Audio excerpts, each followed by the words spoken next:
میرے بھائیوں، بزرگوں، دوستوں، بہت دیر سے آپ حضرات دین کی باتیں سن رہے ہیں اور بہت ہی قیمتی اور مفید باتیں آپ حضرات کے سامنے آ چکی ہیں۔ مجھے بھی دعوت دی گئی کہ آپ کے سامنے کچھ عرض کروں۔ مختصر طور پر دو چار نصیحت کے کلمات ہیں جو امانت کے طور پر ہمارے پاس ہیں، وہ میں آپ تک پہنچانا چاہتا ہوں۔ میں نے قرآن کی ایک آیت پڑھی کہ وَذَكِّرْ فَإِنَّ الذِّكْرَى تَنفَعُ الْمُؤْمِنِينَ۔ اللہ تعالیٰ اپنے حبیب، اپنے محبوب جناب محمد الرسول اللہ صلی اللہ علیہ وسلم کو حکم دیتے ہیں کہ وَذَكِّرْ، آپ نصیحت کیجئے۔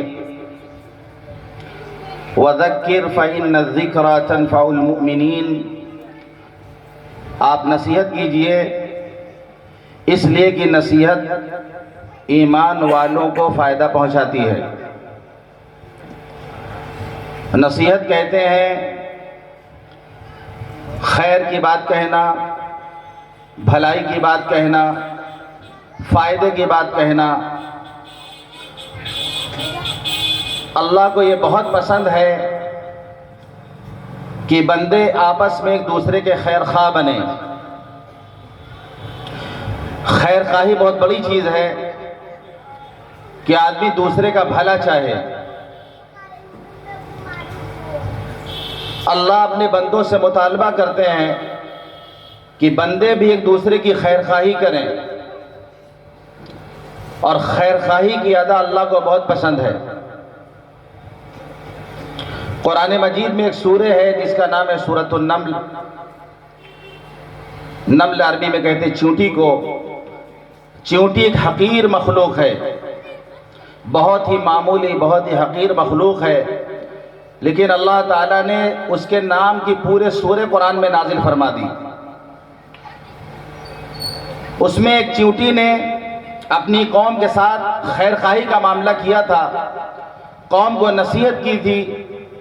حضرت سلیمان علیہ السلام کا لشکر آ رہا تھا، چونٹی نے دیکھا کہ لشکر سامنے سے آ رہا تو تمام چونٹیوں کو اس نے مخاطب کر کے کہا، قالت نملة یا ایھا النمل ادخلوا مساکنکم لا یحطمنکم سلیمان وجنودہ وهم لا یشعرون۔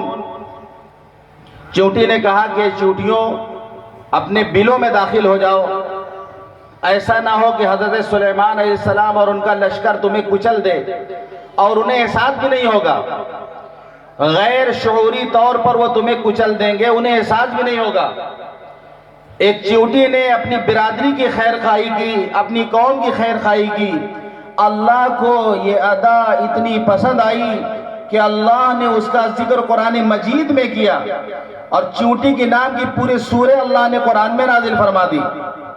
انسان جسے اللہ نے اشرف المخلوقات بنایا، اس کائنات کا دولہا انسان، اللہ کی تخلیق کا حسین شاہکار انسان، جب انسان ایک دوسرے کے ساتھ خیر خواہی کا معاملہ کرے گا تو اللہ کو کتنا پسند آئے گا۔ تو اس لیے سب سے پہلی نصیحت یہ ہے کہ ہم ایک دوسرے کے بارے میں خیر خواہ بنیں، ہر ایک کے بارے میں اچھا سوچیں۔ بدخواہی سے منع کیا گیا ہے کہ ہم کسی کا برا چاہیں، کسی کا برا چاہیں، کسی کی تکلیف کو دیکھ کر ہم کو مزہ آئے، کسی کی تکلیف کو دیکھ کر ہم ہنسی اڑائیں۔ اس سے منع کیا گیا ہے کہ ہم کسی کا برا نہ چاہیں۔ مسلمان وہ ہے کہ جس سے تمام انسان محفوظ ہوں، اس کی زبان سے، اس کے ہاتھ سے سارے انسان محفوظ ہوں۔ تو ہمیں خیر خواہی کا حکم دیا گیا، اور حدیث پاک میں آتا ہے حضور پاک صلی اللہ علیہ وسلم نے فرمایا الدین والنصیحہ، کہ دین خیر خواہی کا نام ہے، دین خیر خواہی کا نام ہے۔ کہ آدمی خیر خواہی کا معاملہ کرے. تو نصیحت خیر خواہی کو کہتے ہیں. ضرورت ہے کہ آج کے علماء، آج کے ائمہ، آج کے والدین، آج کے سرپرست، محلے کے بڑے لوگ یہ خیر خواہ بنے اپنے چھوٹوں کے لیے. جہاں موقع ہو یہ نصیحت کریں، جہاں موقع ہو یہ سمجھائیں. پہلے ہوتا تھا کوئی بچہ شرارت کرتا تھا تو محلے کا ایک ایک بڑا گارجین ہوا کرتا تھا، ایک ایک بڑا سرپرست ہوتا تھا. وہ تنبیہ کرتا تھا کہ تم نے غلط کام کیا ہے، تم نے غلط حرکت کی ہے. اس کی پٹائی کرتا تھا، اس کو سمجھاتا تھا، اور والدین برا نہیں مانتے تھے. لیکن آج وقت آ گیا ہے کہ اگر کوئی کسی بچے کو سمجھائے یا غلطی پر ٹوکے تو گارجین آستین چڑھا کے لڑنے کے لیے آتے ہیں کہ آپ ہوتے کون؟ ہمارے بچوں کو سمجھانے والے یا اس کو تنبیہ کرنے والے آپ ہوتے کون ہیں؟ کس نے آپ کو اختیار دیا ہے؟ میرا بیٹا ہے، جس طرح چاہے گا رہے گا، جو چاہے گا کرے گا. آپ کون ہوتے ہیں اس کو ڈسٹرب کرنے والے؟ اسکولوں میں گارجین لڑنے کے لیے پہنچ جاتے ہیں ان اساتذہ سے جو اس کا مستقبل بناتے ہیں، وہ اساتذہ جو اس کو صحیح راستہ دکھاتے ہیں. اگر استاد کبھی مار دیتے ہیں یا کبھی ڈانٹ دیتے ہیں تو گارجین لڑائی کرنے کے لیے پہنچ جاتے ہیں. اسی لیے آج ہماری نئی نسل بہت پیچھے ہے. پہلے گارجین لے جا کے دیتے تھے، حافظ جی یہ بچہ میں آپ کے سپرد کرتا ہوں، جو چاہے آپ سلوک کریں. تو بنتے تھے، انسان بن کر کے نکلتا تھا، صحیح معنوں میں انسان بن کر کے نکلتا تھا. آج انسان بہت ترقی کر گیا، انسان پرندوں کی طرح ہوا میں اڑنا جان گیا، انسان مچھلیوں کی طرح پانی میں تیرنا سیکھ گیا. لیکن ایک انسان کی طرح ابھی تک زمین پہ چلنا نہیں سیکھا کہ ایک انسان کو کس طرح زمین پہ چلنا چاہیے کہ اس کی ذات سے کسی کو تکلیف نہ پہنچے، کسی کو ضرر نہ پہنچے، کسی کو نقصان نہ پہنچے. ہر ایک کی وہ خیر خواہی کرتا ہو، ہر ایک کے بارے میں بھلائی کرتا ہو، ہر ایک کا بھلا چاہتا ہو. تو ضرورت ہے اس بات کی کہ ہم چھوٹوں کو نصیحت کریں. پہلے جو ہمارے اسلاف تھے، جو بزرگان دین تھے، وہ نصیحت کیا کرتے تھے.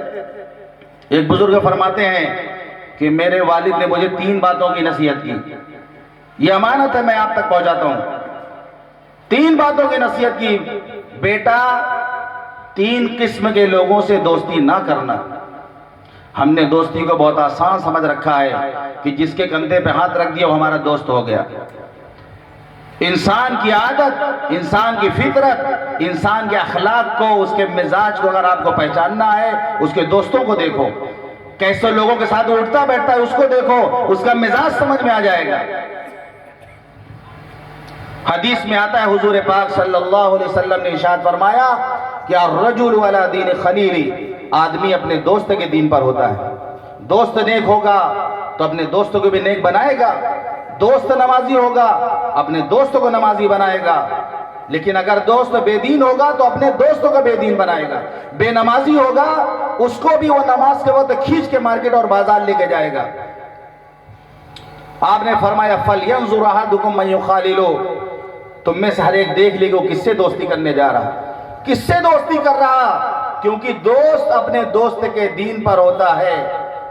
اسی لیے حضور پاک صلی اللہ علیہ وسلم نے فرمایا لو كنت متخذا خلیلا لاتخذت ابا بکر خلیلا، کہ اگر میں کسی کو اپنا جگری دوست بناتا تو ابو بکر صدیق کو بناتا.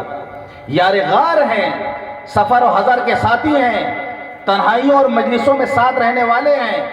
فرمایا لو كنت متخذا خلیلا لاتخذت ابا بکر خلیلا، کہ اگر میں کسی کو اپنا دوست بناتا تو ابو بکر صدیق کو اپنا دوست بناتا. میں نے ان کو بھی اپنا دوست نہیں بنایا. میرا دوست تو اللہ ہے.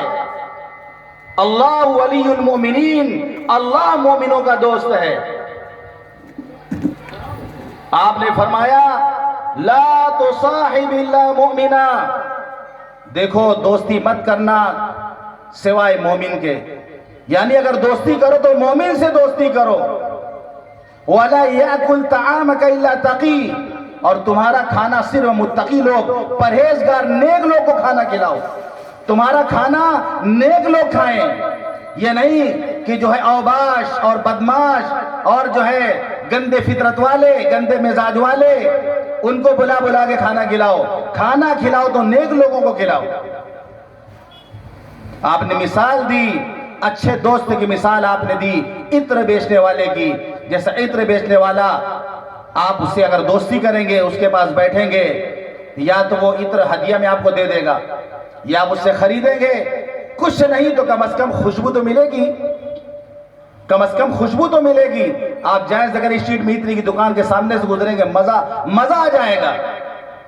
البتہ مزاج نہ خراب ہوا ہو تو مزہ آ جائے گا آپ کو، روح آپ کی تازہ ہو جائے گی. لیکن آج ہم لوگ کا مزاج ایسا ہو گیا کہ خوشبو کا ہم استعمال نہیں کرتے. سنت ہے خوشبو کا استعمال کرنا.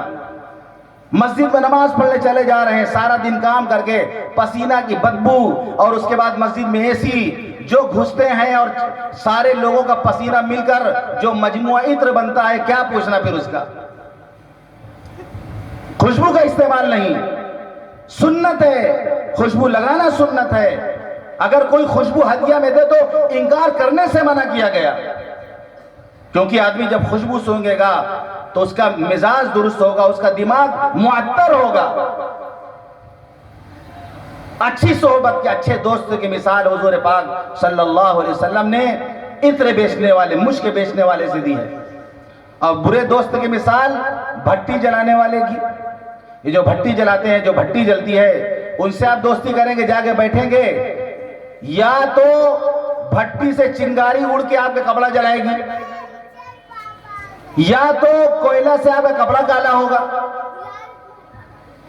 برے دوست کی مثال کوئلے جیسی ہے کہ اگر ٹھنڈا ہو ہاتھ لگاؤ تو ہاتھ گندا ہوگا، اور کوئلہ گرم ہو تو ہاتھ جل جائے گا.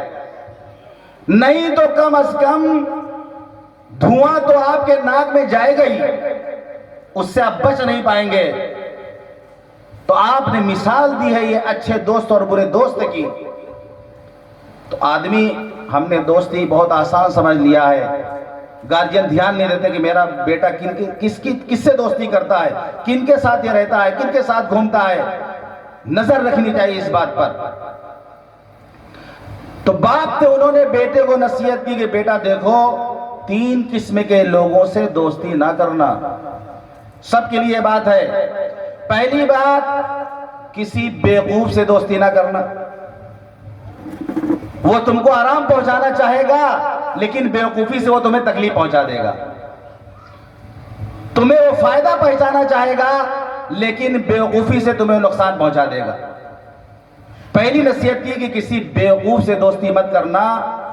کہ شیخ سعدی رحمۃ اللہ نے لکھا ہے، عقل مند دشمن بیوقوف دوست سے بہتر ہے. کیونکہ وہ دشمنی بھی اصول کے طریقے سے کرے گا، اور یہ دوستی بھی بے اصولی سے کرے گا. یہ 2 دوست جا رہے تھے، ایک دوست کا کسی سے جھگڑا ہو گیا. اب دوسرے دوست نے اپنے دوست کا دونوں ہاتھ پکڑ لیا زور سے، خود بھی بچا نہیں رہا، اس کا ہاتھ بھی پکڑ لیا. اب سامنے والا اسے خون مار رہا ہے، یہ اس کا ہاتھ پکڑے ہوئے، وہ ہاتھ چھوڑا رہا ہے، دوست پورا ہاتھ تھامے ہوئے. مار وار کھا گیا دوست اس کا. لڑائی ختم ہو گئی. اس نے اپنے دوست سے کہا، بھائی کس دن کا تم بدلہ لے رہے ہو، دشمنی نکال لے ہو. ارے یار تم ساتھ نہیں دے سکتے تھے، مار نہیں سکتے تھے، تو میرا ہاتھ تو چھوڑ دیتے کم از کم. اس نے کہا کہ میں نے سنا ہے کہ بہترین دوست وہ ہوتا ہے جو مصیبت میں اپنے دوست کا ہاتھ تھام لے، اس لیے میں نے آپ کا ہاتھ تھام لیا. تو آپ جو ہے اگر بیوقوف سے دوستی کریں گے تو یہی نوبت آئے گی کہ وہ آپ کو فائدہ پہنچانے کے چکر میں نقصان پہنچا دے گا. دوسری نصیحت کی کہ بیٹا جھوٹے سے دوستی مت کرنا. جھوٹے سے دوستی مت کرنا، اس کا کوئی اعتبار نہیں. کہاں لے جا کے پھنسا دے گا، اس کی بات کا کوئی اعتبار نہیں.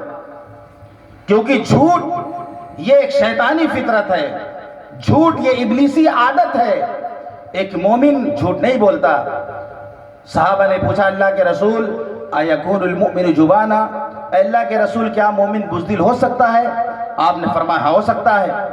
صحابہ نے پوچھا، ایکون المؤمن بخیلا، کیا مومن بخیل کنجوس ہو سکتا ہے؟ آپ نے فرمایا ہاں ہو سکتا ہے. صحابہ نے پوچھا، ایکون المؤمن کذابا، کیا مومن جھوٹا ہو سکتا ہے؟ آپ نے فرمایا نہیں، مومن جھوٹا نہیں ہو سکتا. المؤمن لا یکذب، مومن جھوٹ نہیں بولتا. مومن جھوٹ نہیں بولتا.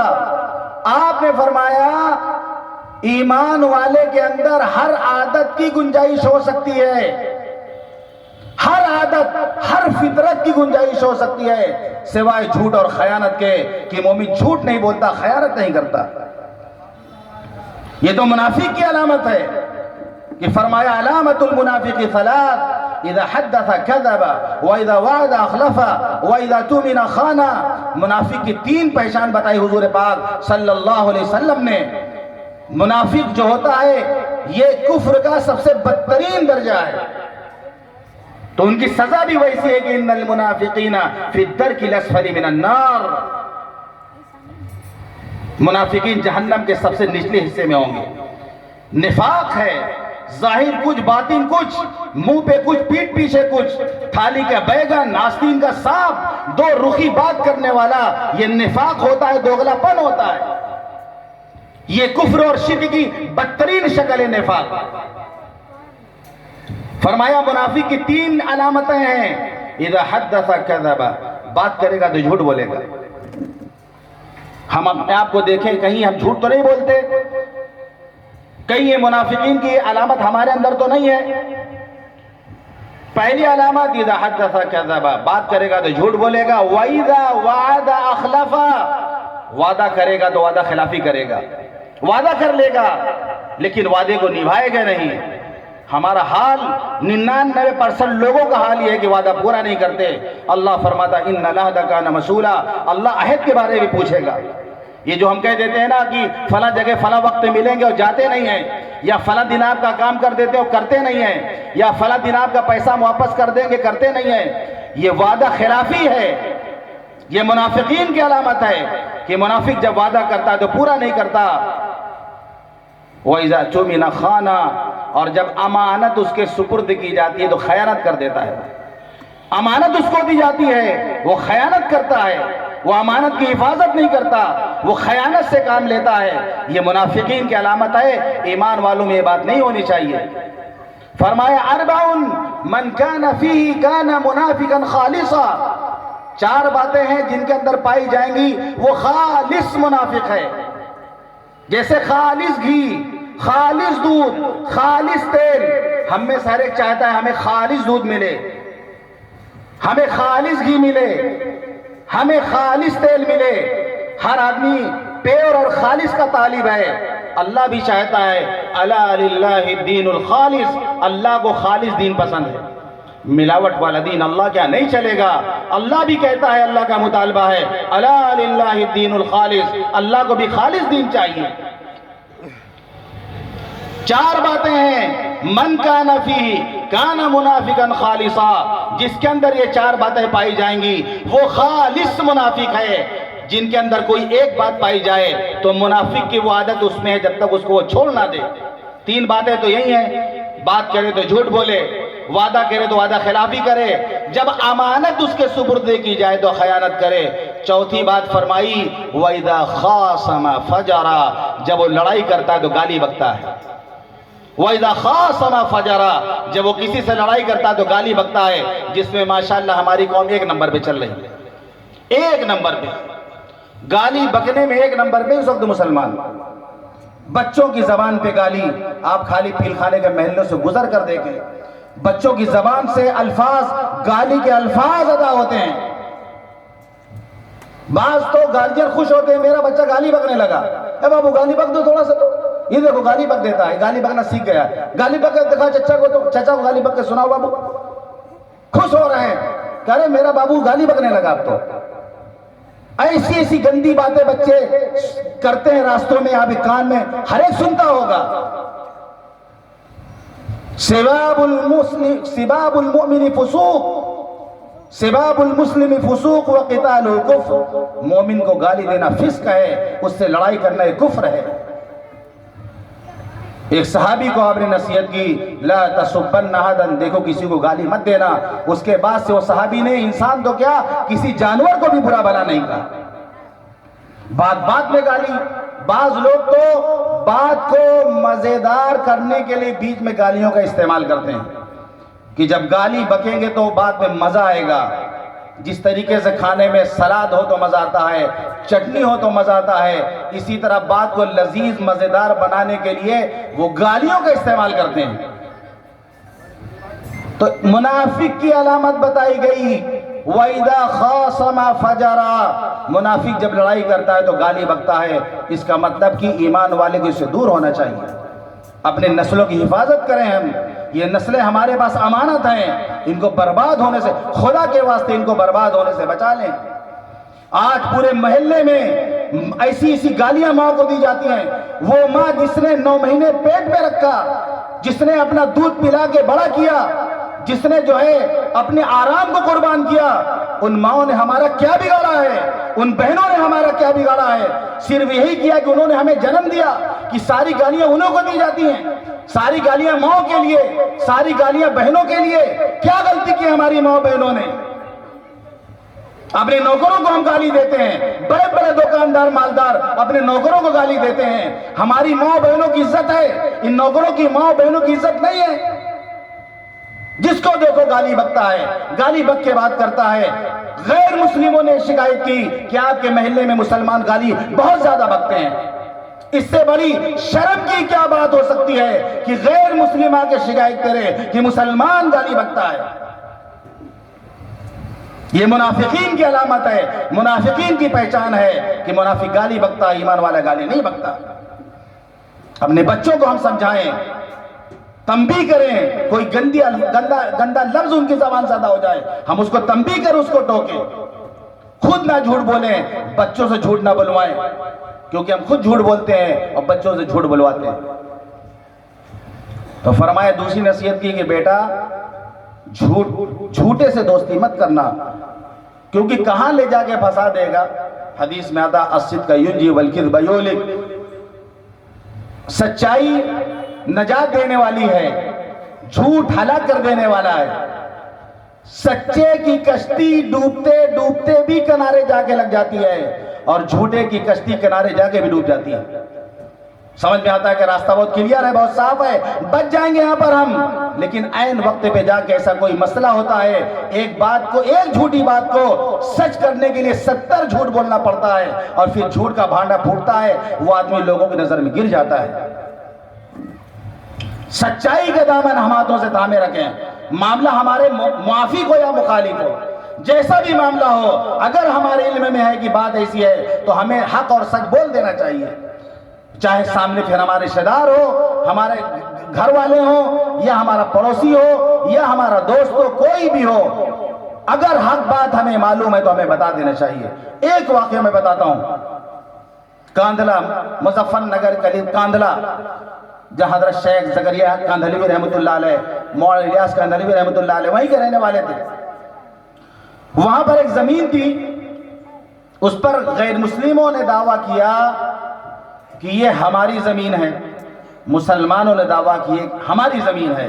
انگریزوں کا زمانہ تھا، وہ جو مسلمان دعویٰ کر رہا تھا بڑا چالاک تھا، اس نے سوچا زمین کو کیسے ہڑپائیں۔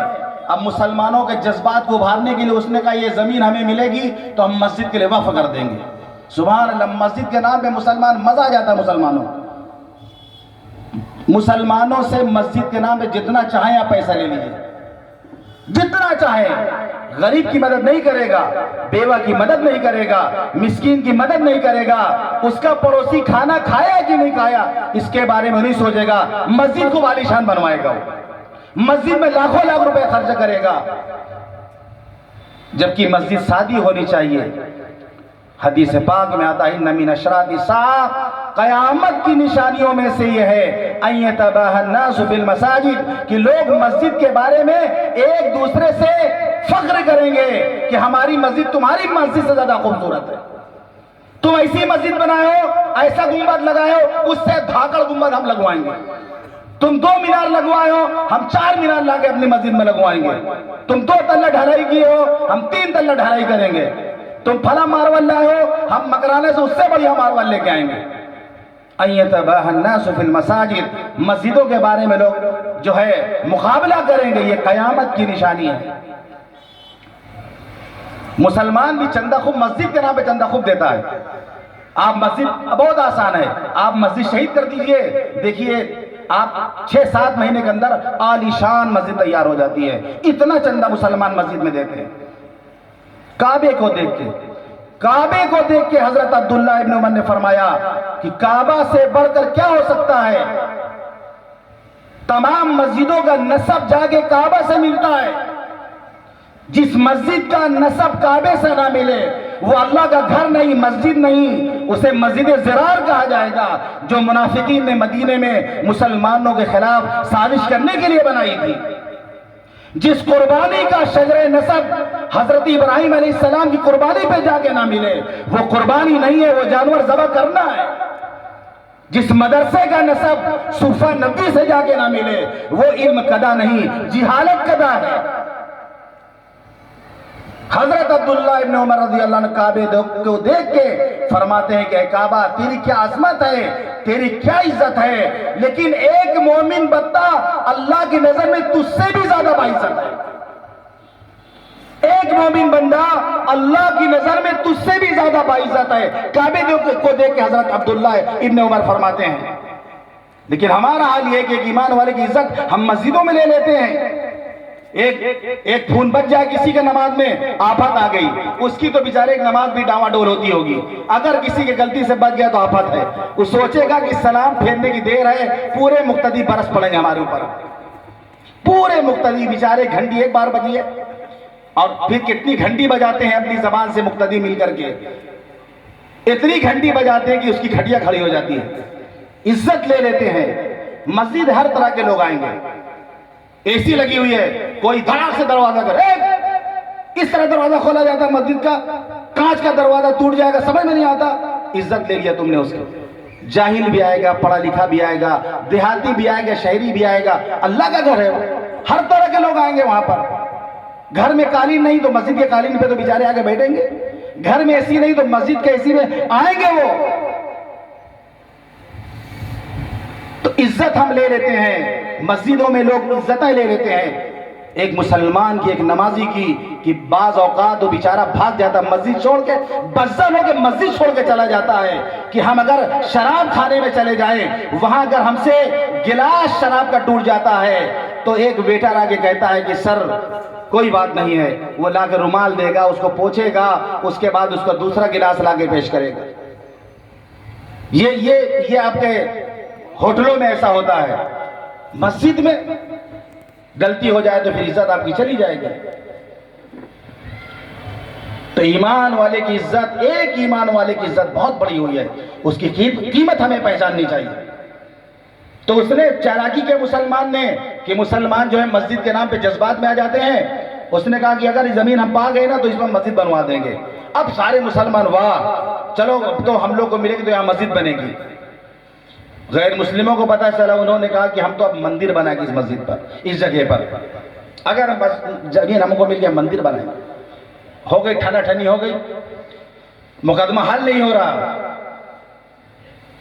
انگریز جج نے کہا اپنے علاقے میں آپ کسی آدمی کو ڈھونڈ کر کے لائیں کہ اگر وہ کوئی بات کہہ دے تو سارے لوگ مان لیں. ایسا کوئی آدمی تلاش کریں. تو ہندو مسلمان سب مل کر تلاش کرنے کے بعد ایک آدمی کو انہوں نے تلاش کیا. وہ آدمی تھا حضور پاک صلی اللہ علیہ وسلم کا سچا امتی، بات کا سچا، عہد کا پکا، مفتی الہی بخش کاندھلوی رحمت اللہ علیہ. غیر مسلموں نے کہا کہ مفتی صاحب جو فیصلہ کر دیں گے زمین کے بارے میں ہم ماننے کو تیار ہیں. مفتی صاحب کو لے جایا گیا عدالت میں. انگریز نے پوچھا کہ زمین کس کی ہے؟ مفتی صاحب نے کہا کہ میری عمر ہو چکی ہے، جہاں تک میری تحقیق ہے، میرے علم میں ہے کہ یہ زمین ہمارے ہندو بھائیوں کی، مسلمان کی زمین نہیں ہے. ہم مسلمان جو خوشی تھے کہ مسلمان تو حاکم بنا ہے، یہ فیصلہ ہی سنائے گا، تو بھلا ہمارے خلاف کیا فیصلہ سنائے گا؟ اب تو یہ زمین پکی ہم ہی لوگوں کو ملے گی. صاف لفظوں میں جھوٹ نہیں بولا انہوں نے، خیانت نہیں کی انہوں نے صاف کہا کہ ہندو بھائی کی زمین ہے، یہ ہماری زمین نہیں، مسلمان کی زمین نہیں.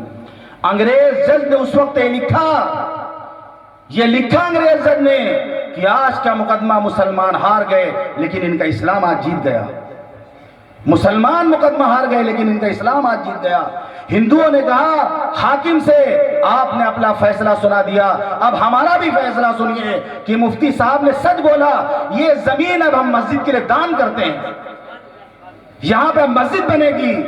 یہ تھے مسلمان، یہ تھے ہمارے بڑے بزرگ جنہوں نے سچائی کا دامن نہیں چھوڑا کہیں پر، اور اس کا نتیجہ یہ ہے کہ حضور نے فرمایا الصدق ینجی، سچائی تو نجات دیتی ہے، سچائی تو راستہ کھولتی ہے کہ انسان کو راستہ بند نظر آ رہا ہو لیکن سچ بول کر کے راستہ کھول دے، راستہ کھل جاتا ہے اس کے لیے۔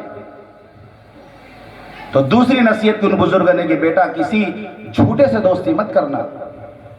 تیسری نصیحت کی کہ کسی فاسق سے دوستی مت کرنا، کسی فاسق، اللہ کا باغی، اللہ سے سرکشی کرنے والا، اس سے دوستی مت کرنا، کیونکہ اگر موقع پڑے گا تو ایک لقمے سے کم درجے میں بھی تمہارا سودا کر دے گا وہ۔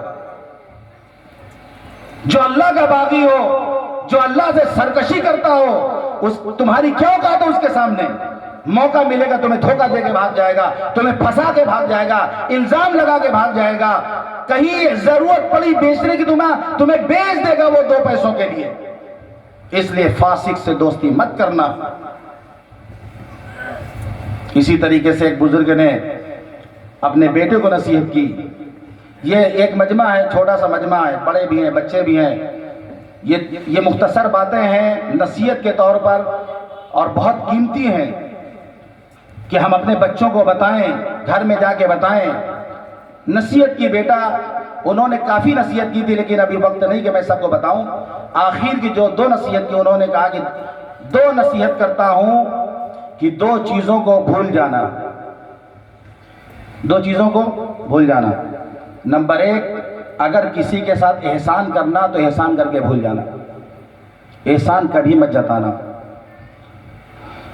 اللہ فرماتا ہے لا تبطلوا صدقاتکم بالمن والاذى، اے ایمان والو اپنے صدقات کو احسان جتا کر، تکلیف پہنچا کر باطل مت کرو، برباد مت کرو۔ حدیث پاک میں آتا ہے حضور پاک صلی اللہ علیہ وسلم نے فرمایا ثلاثۃ، 3 قسم کے لوگ ہوں گے، اللہ قیامت کے دن نہ ان سے بات کرے گا، نہ ان کی طرف نظر عنایت کرے گا، نہ ان کا تزکیہ کرے گا، ان کے لیے دردناک عذاب ہے۔ حضرت ابو ذر نے فرمایا من ہم یا رسول اللہ، کون وہ 3 قسم کے وہ کون لوگ ہیں جن سے اللہ بات نہیں کرے گا، تزکیہ نہیں کرے گا، نظر عنایت نہیں فرمائے گا، وہ کون ایسے بدقسمت ہے؟ خابوا و خسروا، یہ تو نقصان میں پہنچ گئے، یہ تو ٹوٹے میں پہنچ گئے، یہ کون بد نصیب ہیں؟ تو حضور صلی اللہ علیہ وسلم نے فرمایا نمبر 1 المسبل، ٹخنوں سے نیچے پاجامہ لٹکانے والا۔ پاجامہ کہاں ہونا چاہیے؟ ٹخنے سے نیچے کے ٹخنے کے اوپر۔ سنت ہے ہمارے نبی صلی اللہ علیہ وسلم کا ازار، آپ کا تہبند آدھی پنڈلی تک ہوا کرتا تھا، سنت ہے۔